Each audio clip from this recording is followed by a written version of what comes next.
சூரப்பட்டில் பிரம்மாண்ட மீன் மார்க்கெட் அமைச்சர் சேகர் பாபு திறந்து வைத்தார். சென்னை புறநகரில் மேலும் ஒரு மீன் மார்க்கெட்.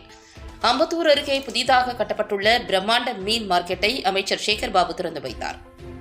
சென்னை அம்பத்தூர் அடுத்த சூரப்பட்டு பகுதியில் பிரம்மாண்டமாக கட்டப்பட்டுள்ள புதிய மீன் மார்க்கெட்டினை இந்து சமய அறநிலையத்துறை அமைச்சர் சேகர் பாபு திறந்து வைத்தார்.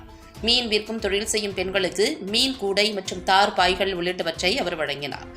இந்த மீன் மார்க்கெட்டில் மொத்தம் 89 மீன் கடைகளும் 40க்கும் மேற்பட்ட காய்கறி கடைகளும் அமைக்கப்பட்டுள்ளன. இந்நிகழ்ச்சிக்கு பின்னர் செய்தியாளர்களிடம் பேசிய மீன் மார்க்கெட் உரிமையாளர் சதீஷ்குமார், 89 கடைகள் அமைக்கப்பட்டுள்ளன. இந்த மீன் மார்க்கெட்டில் தமிழகம் மட்டுமின்றி வெளி மாநிலங்களைச் சேர்ந்த மீன்களும் விற்பனை செய்யப்படும். சில்லறை மற்றும் மொத்த விற்பனையில் மீன்கள் மலிவு விலையில் விற்பனை செய்யப்பட உள்ளன. மீன் கடைகள் மட்டுமின்றி காய்கறி கடைகள், உணவகங்களும் இங்கு உள்ளன என்று தெரிவித்தார். இன்றைக்கி நம்ம சூரப்பட்டு மீன் மார்க்கெட்டு நம்ம மாண்புமிகு இந்து அறநிலையத்துறை அமைச்சர் திரு சேகர் பாபு சாரால் இன்றைக்கி திறந்து வைக்கப்பட்டது. இந்த மார்க்கெட்டு என்ன சிறப்புன்னா, இது சூரப்பட்டில் இதுதான் இந்த இடத்துல பெரிய மார்க்கெட்டு. இது இப்போ கிட்டத்தட்ட ஒரு 90 கடை மீன் கடை இங்கே இருக்குது. இந்த மீன் கடைங்களுக்கு மீன் வியாபாரிகள் தமிழ்நாட்டில் மட்டும் இல்லாமல் வெளியூர்லேருந்து பெங்களூரு, கேரளா, பல மாவட்டத்தில் இருந்தும் இங்கே எடுத்துகிட்டு வந்து வியாபாரம் பண்ணுறதுக்கு எல்லோரும் புக் பண்ணியிருக்கிறாங்க. கடை இன்றைக்கி தான் துவக்க விழா ஆரம்பிச்சிருக்கிறோம். இது மட்டும் இல்லாமல் இந்த மார்க்கெட்டில் இன்னும் சில சிறப்பு அம்சம்னா, இங்கே சூப்பர் மார்க்கெட்டு இருக்குது, ஹோட்டல் இருக்குது, காய்கறி கடைங்களே ஒரு 40 ஹோல்சேல் காய்கறி கடை இருக்குது. அது இல்லாமல் மீன் வியாபாரிகளும் ரீட்டைல் இல்லாமல் ஹோல்சேலும் கிட்டத்தட்ட ஒரு 30-40 ஹோல்சேல்காரங்களும் உள்ளே இருக்கிறாங்க.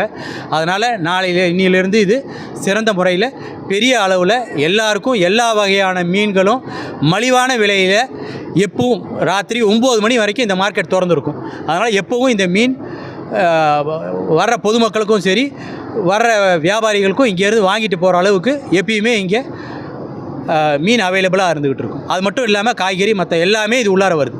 காய்கறி, ப்ரொவிஷன்ஸு எல்லாமே இன்றைக்கி நம்ம மார்க்கெட்டில் வருது. இந்த இடத்த பொறுத்த வரைக்கும் இதுதான் மிகப்பெரிய மார்க்கெட். இது எல்லாமே பொதுமக்கள் வந்தாங்கன்னா இங்கே கிடைக்கிறது எல்லாமே இங்கே கிடைக்கும். எல்லாமே இங்கே வந்து வாங்கிட்டு போகலாம். அந்த அளவுக்கு இது எல்லாமே இருக்குது. மீன் கடைகள் மொத்தம் எத்தனை சார் இருக்குது? மொத்தம் 89 கடை இருக்குது மீன் கடை. அது இல்லாமல் காய்கறி கடைகள் ஒரு 40 கடைகள் இருக்குது. சிறு வியாபாரிகள் எவ்வளோ பேர் பயன்படுத்தும்? சிறு வியாபாரிகள் அது இருக்கிற எல்லா கடைகளையும் அவங்க புக் பண்ணிக்கிட்டு இருக்கிறாங்க. அது போக ஹோல்சேல் வியாபாரிகளும் வந்துக்கிட்டு இருக்கிறாங்க. அந்த ஹோல்சேல் வியாபாரிகள் வெளியில் உள்ளவங்களுக்கும் இங்கேருந்து விற்கிறதுக்காக இருக்கும். அது இல்லாமல் இங்கே இருக்கிற சிறு வியாபாரிகளுக்கும் அவங்க சப்ளை பண்ணுவாங்க. அதனால் அவங்களே ஹோல்சேல் வியாபாரிகளே கிட்டத்தட்ட ஒரு 30-40 பேர் அவங்களும் வந்திருக்கிறாங்க. எல்லாருமே அவங்க பல ஊர்கள்லேருந்தும் எடுத்துகிட்டு வந்து இங்கே இருக்கிற மக்களுக்கு கொடுக்கறதுக்கு வராங்க. சார், இப்போ மீன் எல்லாம் ஃப்ரெஷ்ஷாக இருக்கா அப்படின்னு குவாலிட்டி செக் பண்ணுறதுக்கு எதுவும் ஆப்ஷன் வச்சுருக்கீங்க? எல்லாமே இருக்குது. அதே மாதிரி பொது தராசு மேடையிலேருந்து வச்சுருக்கு. வர்ற பொதுமக்கள் அவங்களே இங்கே செக் பண்ணிக்கலாம். தராசு அவங்களுக்கு வெயிட்டில் ஏதாவது சந்தேகம் இருந்ததுன்னா அவங்களே பொது தராசு மேடையில் எடையை போட்டுக்கலாம். அதுவும் பண்ணியிருக்கோம். ஆமாம், வளர்ப்பு மீனும் வருது, ஏரி மீன், அது இல்லாமல் வெளியூர்லேருந்து வர்ற மீன்களும் வந்துக்கிட்டு இருக்கு. அது வரைக்கும் பார்க்கிங் தாராளமாக இங்கே நிறுத்தலாம். உள்ளார ஏற்கனவே 2 வீலர்னு பார்த்தீங்கன்னா ஒரு 200 வண்டி நிறுத்துகிற அளவுக்கு பார்க்கிங் இருக்குது. பெரிய கார்கள் இதெல்லாம் வந்ததுன்னா 40-50 கார்கள் இங்கே நிப்பாட்டலாம்.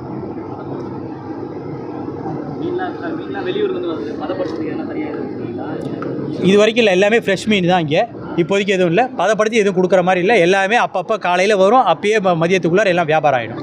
மெயின் குறிக்கோளே ஃப்ரெஷ்ஷாக இங்கே வரணும், ஃப்ரெஷ்ஷாக மக்கள் வாங்கணும், ஃப்ரெஷ்ஷாக வியாபாரம் நடக்கணுன்றதுக்கு தான். எதுவும் பதப்படுத்துகிற மீன் இங்கே கொண்டு வர மாதிரி இல்லை. எல்லாம் மலிவான விலையில் கிடைக்கும். மற்ற மார்க்கெட்டில் இருக்கிறத விட எல்லாரும் அவங்களோட புதுசாக ஹோல்சேல் ஆரம்பிக்கிறதுனால மற்ற இடத்துல இருக்கிறத விட இந்த இடத்துல கம்மியாகவே சலுகைகளோட தான் மீன் விலை நாளைக்கு கம்மியாக தான் இருக்கும். சந்தோஷம்.